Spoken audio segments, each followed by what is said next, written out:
My question was generally, did they follow the whole crowd thing? And on the one hand, I asked Tix what is his view on race, on the factual question. And then I jumped to the moral question. So once we've established, and I think most people agree here, and we've just made a video, by the way, on the Mouthy Buddha channel. You guys should go watch it. It's like 6 minutes, and it tells the whole story of the internet for the last 4 months between me, Kraut, and a dozen other YouTubers, and it's all in 6 minutes. The fact of the existence of race, once we acknowledge this, does Tix, and he responded no to that question, does Tix think that it is wrong to identify based on race without violence and without aggression? I think I already answered that, didn't I? Yeah, exactly. So I was explaining to V that was my question. So I wanted I to, guess, I is wanted that to where you answer disagree?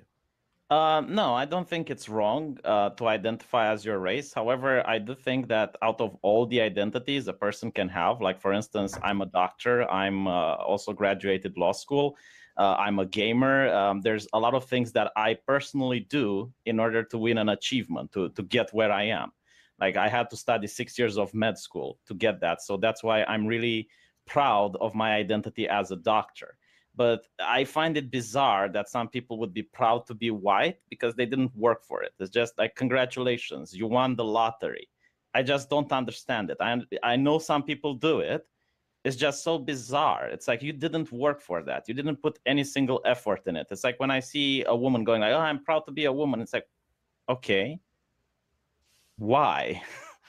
I mean, it's a good question. I'm not sure that you are justified in adopting this belief. I think that the part of why you're a doctor is not just effort. I mean, you were born with some talents, and even if it was the effort, you were born in a condition that allowed you to produce this effort, as opposed to someone else who didn't make the effort. So I guess that I'm more of a determinist in all of this, where to me, credit is not needed to justify identity. You can identify to something not because you believe you deserve credit for it, but just because you believe it's the right team to join. This is the white privilege argument, or at least very similar to it, right? You're white, so therefore, no, it is not. How is it not? Well, I'll butt in here for a second. Hope I don't cut out, but there are people who do have that, natural, like they'll focus more in school on certain things, or people are just more creative naturally, whatever. Like for me, for example, school was never my forte. Like it just didn't work out. But with film and editing and all that stuff, it was just natural to me, and I love it. Like, you know what I mean? Whereas some people have that focus and determination to be a doctor or something like that, right? Because for me, for example, I could have never been a doctor, I feel, Yeah, I mean, and I feel I wouldn't be able to do what you're doing with your editing and, the professionalism you display in your radio show. I mean, what I wanted to say about, let's say the idea that, okay, you're born with very wealthy parents, you have the right genes, or, whatever arguments you would have, you still have to focus on the study. You still have to choose to focus on school rather than play video games or go out clubbing or have give away a romantic relationship that can take away time from studying and getting good grades and trying to be better than everyone else.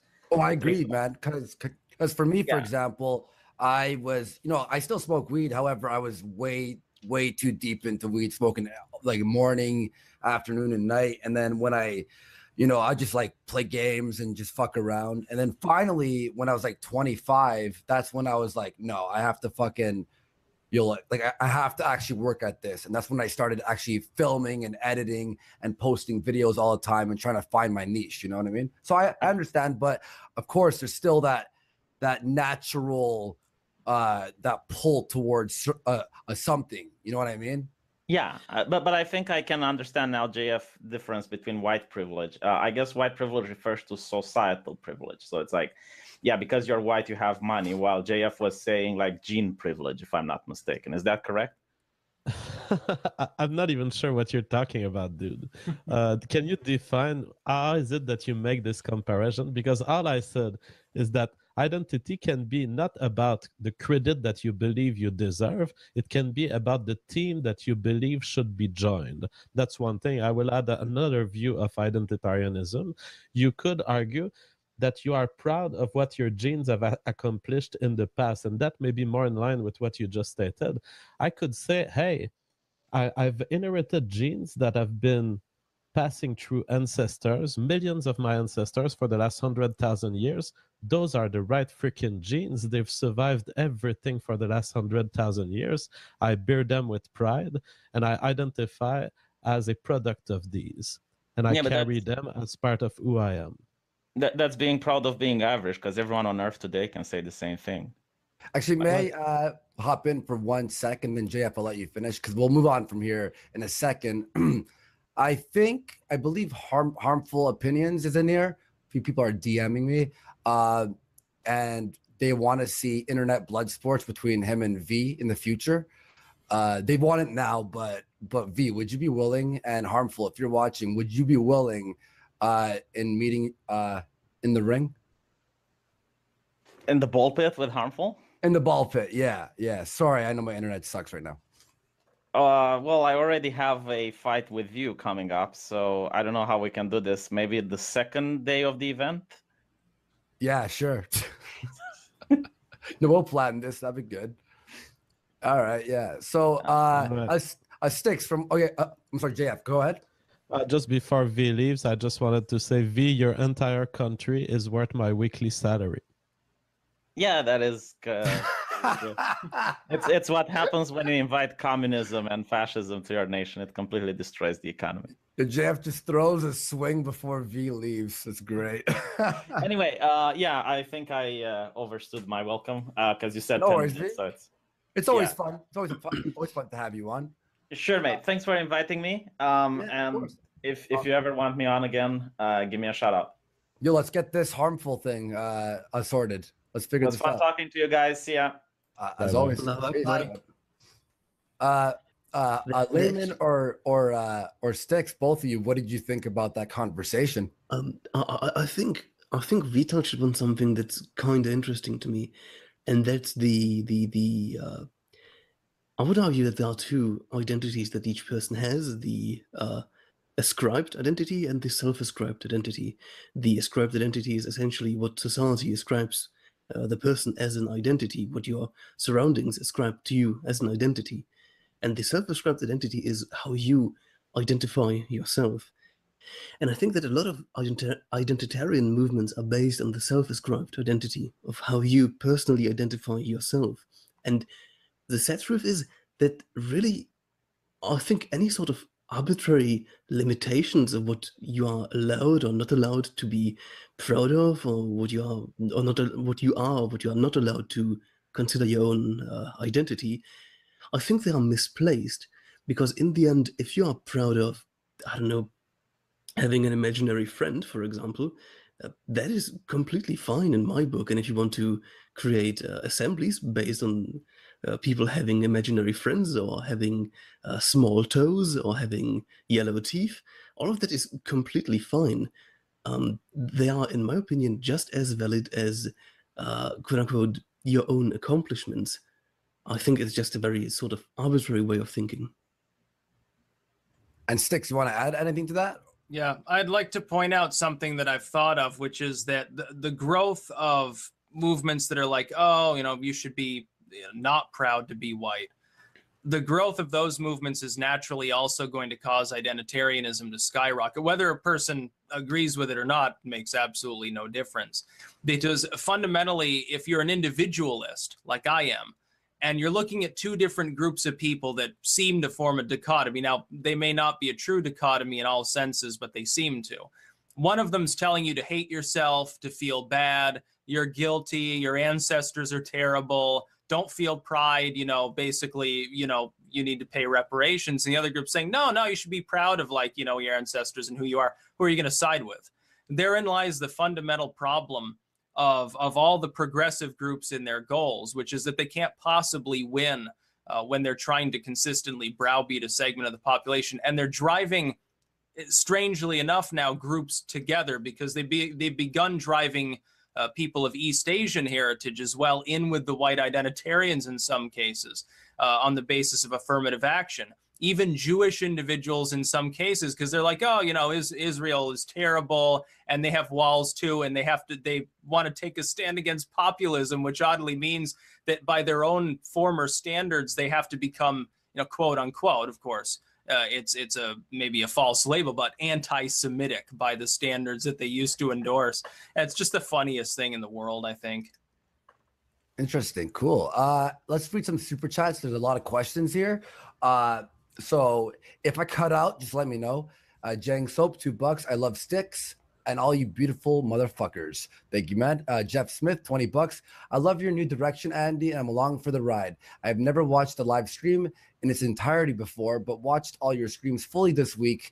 And when you were on Tonka, now fuck Franny on a stream. Jesus Christ. And by the way, I actually have someone who's going to be editing the best of clips. We have like a best of like certain guests that people want to see, a best of fights, a best of debates. So we are going to release smaller clips of the best moments for people who can't watch, you know, the long streams. Unvarnished Void, $5. I am sad that you didn't come on our show as promised. Did I?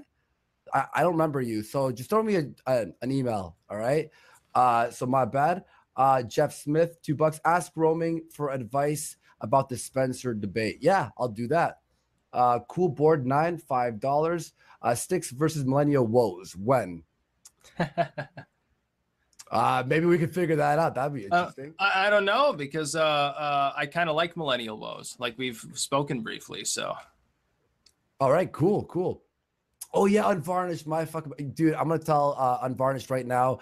I fucking was talking to Bunty King last night for about 3.5 hours, explaining why I'm talking to people on the alt-right and like anarchists, you know, communists and all this stuff. And it took me 3 hours to explain to him and make him realize that I believe that the skeptics have like the, you know, like what is the genre of skeptics, like the elite TM skeptics are all now browbeating me. A few of them are like, not all, hashtag not all, but a lot of them have been, you know, angry of what I'm doing right now. And I've explained to him, and then he finally understood what I meant. And I'm going to be having a talk with him on Monday on his show at 6, talking about the whole skeptic thing and where I'm at with that. So yeah, sorry about that. I'll hop on next time. My bad. Jeremy Robinson, $5. Warski, why are you the mirror image of Jesse Pinkman? Hey, bitch, science bitch. Also, Sticks, if you come to Arizona, we will put you up if that's an issue. There you go. You like have. I'm sure he'll take a hotel though. Sure. Yeah, sounds good. Yeah, Kenneth G, $20. Free speech, absolute. It doesn't mean you like or endorse the speech. Every single person has the right to voice their opinion. I don't care if you're alt-right or a fucking pedo. Let them display their true autism to the world. You know what's funny, by the way? I have a show. I don't know if you've seen this, Sticks. I have a show with an SJW, or, you know, he's a little bit more in the center now, but I've been doing this show for about 2 weeks with him. And he brings on social justice warriors, and I bring on antis, and we just debate and have polite conversations. Sometimes it's heated, and no one of the skeptics blinked an eye. They were all praising me. Oh, Andy's bridging the gap. Wow, look, we're talking with a soul. And then I have JF on my show, and people are DMing me like, don't trust JF. He's here to destroy you, blah, blah, blah. The exaggerations. I mean, to be fair, I am here to destroy you, but that's a whole different story. Yeah, so just a few more. Brazen Bunny, $5. Hey, Andy, DM on Twitter at Brazen Bunny. I have some information for those burned or defrauded by Kilroy. All right, I'll check that out. Thanks, man. OJ Simp, $5. I love you, Stick. You are my Sticks. You're my favorite YouTuber. I won $3,000 off your Trump prediction. JF nice. is a sexy bitch too. Yo, sick.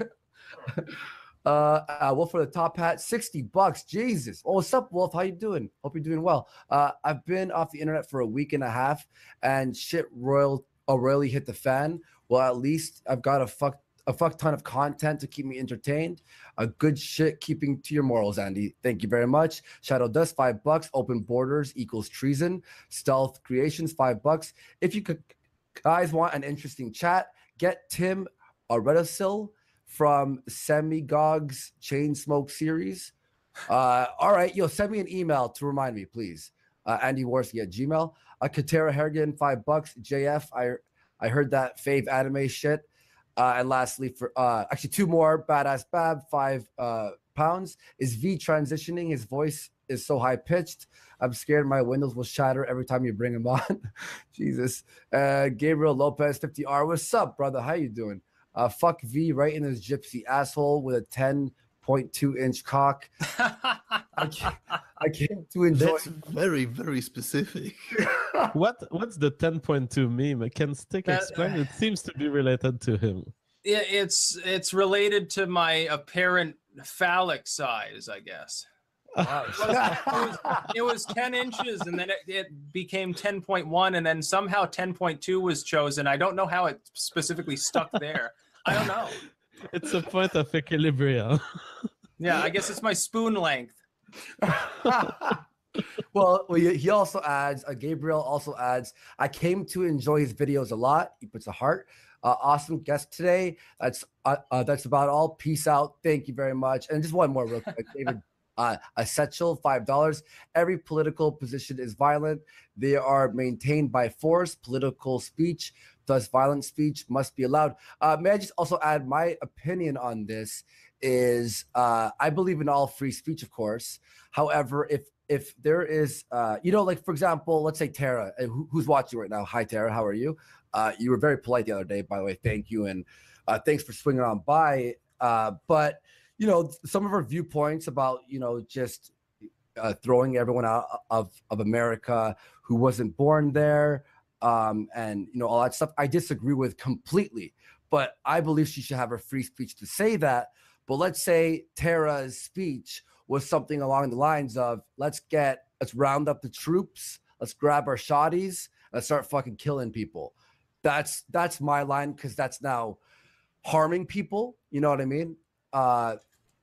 And also, by the way, I just want to add to what I was saying before was, the skeptics being proud that I was bridging the gap with SJWs. They were also fine with me talking to pedophiles. I talked to, I think about 3 pedophiles on this show in the past 2 years. And it's been very uncomfortable. And they were like really pumped for it. But God forbid if you bring in race realism. Oh, and JF, holy fuck, Mouthy Buddha hit that video today. Oh my God. Fuck Mouthy did. Hey, Sticks, did you watch this shit? Or Layman? No, I haven't seen it. Yo, everyone, when you have time, Mouthy Buddha's video with JF on race realism. I want to post like this link on my Twitter, and I want to tell all the people who are the skeptics who tell me to shut up about this subject have to watch that video. JF, you did an amazing job with your writing and how you spoke, but Mouthy Buddha's visual element, what the fuck? Yeah. And this is the idea of Mouthy Buddha. He's contacted me, I think, 5 days ago. And he's like, I have an idea for a collab. You are the brain, I am the video editor, and we'll create something beautiful. And I really love the idea. I think that, and working with this guy, honestly, was one of the most touching collaboration I've ever done. I've worked in surgery. I've worked with crack smoking actors on film sets. Mouthy Buddha is someone special in terms of teammate. He is really involved into creating high quality stuff. Now, one of the draft video he sent me for that video was a complete pile of crap with a fake DNA city. It was absolutely ugly. And I said, the rest of what you did is perfect, but remove that 30 seconds because it's absolutely ugly.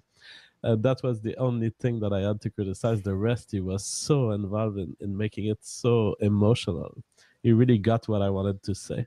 It was a fucking, and I just tweeted it out so you could follow me at Andy Worski. It was actually because a lot of people, I think the problem with race realism where, oh, and by the way, I've been funny enough talking about the skeptics telling me to shut my mouth and stay in line and keep my anti-feminism videos going. A lot of them were telling me to disassociate with fucking Mouthy Buddha when he made his JQ videos and stuff. And I was like, look, I don't agree with, I mean, I haven't really, expanded on this or unpacked what he was talking about, but like, I'm sick of this fucking browbeating from this group. Did you have a look at the JQ series of Mouthy Buddha? Did I? Yeah. No, I didn't even know who Mouthy Buddha was actually before tonight, to tell the truth. But I'll definitely have to check out their stuff. Oh, Sticks, okay. I'm gonna tell you right now, like, he's made people very uncomfortable. But this guy, like, his visual element, man, this guy is some sort of CG animator or something, because he knows his shit, man. It's just awesome. So yeah, sounds pretty good. Yeah, definitely. Fucking hang on, hang on. There was a question here. Oh, god damn, I lost this. While you're looking for your question, there is something that I would like to add to this whole thingy, because I noticed a very similar thing, that you are, at least I am, very often criticized for watching certain content, not even engaging with people, but just watching shit. So about a month and a half ago, I had this huge, weird, almost intervention going on against me because I watched some cringy, esoteric Aryanism stuff on YouTube, and people were like, "Oh my god, Layman, are you a Nazi? Do you believe in Hyperborea? Do you? Oh my god, Layman, oh no!" And it's like, dude, I just wanted to have some background noise, and notice that very consistently in our little niche of the internet, that just by watching something or talking to someone, people think you are giving them a thumbs up, that you are endorsing everything that's happening. And that, I think, is a big problem, and I don't like it. Actually, our old pal, Coach Red Pill, who's been in hiding for a bit, which he actually emailed me to talk to him privately, so I'll do that. He did fuck up a bunch, but whatever. People make mistakes, and if you man up, that's cool, and I'll talk to you. However, he just had a stream with Teal Deer, who I've been critical of for the past year and a half. And with Teal Deer, the reason I was critical of him is he was critical of skeptics. And because of the tribal mentality that I was holding on to, I just got butthurt and didn't listen or read in between the lines of what he was talking about. And since I've been browbeat and I've opened my eyes to people trying to silence me, I've been re-listening to some of Teal Deer's stuff on his criticisms of the skeptics with a more open mind, and he was right the entire time. And the reason I bring up Coach Red Pill is he just had a stream with Teal Deer on Coach Red Pill's channel. As much as people might not like Coach Red Pill, I highly recommend it. And he's actually doing a video on what Layman just talked about, called you, like, something along the lines of, "You're not alt-right, but you soon will be." And the idea is, people think that having a co-host like JF or talking to certain people, that I'm now alt-right. And it doesn't matter how much, I mean, JF, how many times do I jump in when you say something, or Tara or whatever, and disagree and give my point of view? Yeah, I mean, it happens. And Till there, by the way, you could say that he's been right 100% of the time. He's been talking 40 minutes a week at least for 5 years. This guy is freaking right. In fact, he even said he was excited about my book. So what can I say against this guy? Awesome. But yeah, it's not because you engage in a dialogue with someone that you accept their view or that you agree with their view. But that's actually an inheritance from mainstream media. Mainstream media works by censoring some views. That's how they control discourse. And what you have today on the internet are people who wish that this state of things would continue, that there would be some people that we don't talk to, we just ignore them because they know that if these ideas were to be discussed, they would have a chance to catch on some part of the population. Yeah, yeah. Oh, and just on the teal deer thing and harmful opinions, like these guys have been you know, banished from the community or whatever. And when we take a few steps back and look at what they're saying, not as just a group of friends, like they are fucking right, because the same thing just fucking happened to me, which is very interesting. But a lot of people are starting to see what I'm saying. You know what I mean? Which is interesting.